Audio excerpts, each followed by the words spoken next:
L'application Maïstra se refait une beauté. Vous la découvrirez en démarrant votre journée le vendredi 14 mai. Le plus marquant ?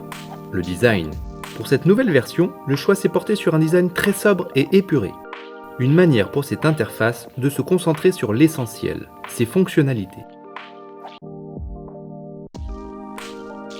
La première chose que l'on constate, c'est que les parties profil utilisateur et numérotation passent de gauche sur l'interface actuelle à droite sur la nouvelle.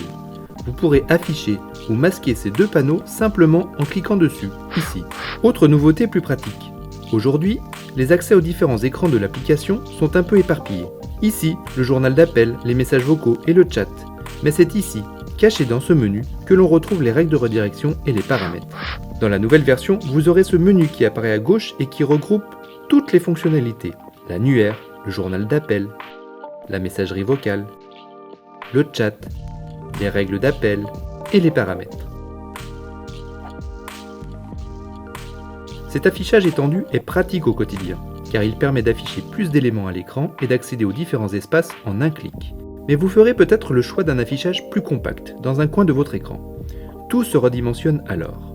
Les panneaux profil utilisateur et numérotation sont masqués par défaut, tout comme le menu de gauche qui vient se cacher derrière ce bouton de menu.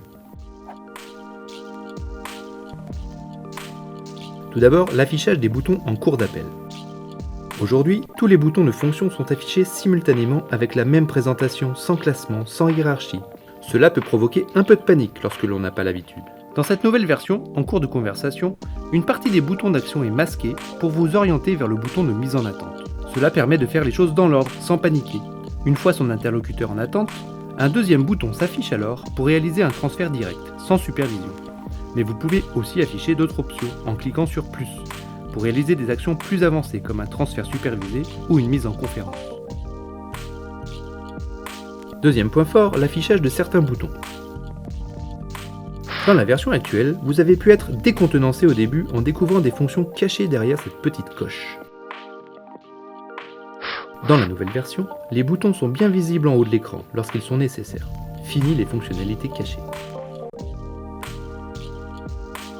Y a-t-il du nouveau dans cette nouvelle version ? Oui. Aujourd'hui, pour écouter vos messages vocaux, soit vous écoutez le fichier audio que vous avez reçu par email, soit vous appelez votre messagerie. Dorénavant, la messagerie vocale visuelle permet d'écouter chaque message directement depuis l'interface.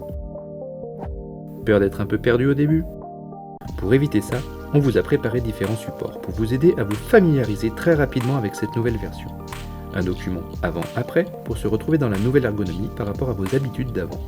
Un petit guide complet avec toutes les fonctionnalités de Maïstra et un site web avec des petits tutos vidéo très pratiques. Très bonne découverte du nouveau Maïstra.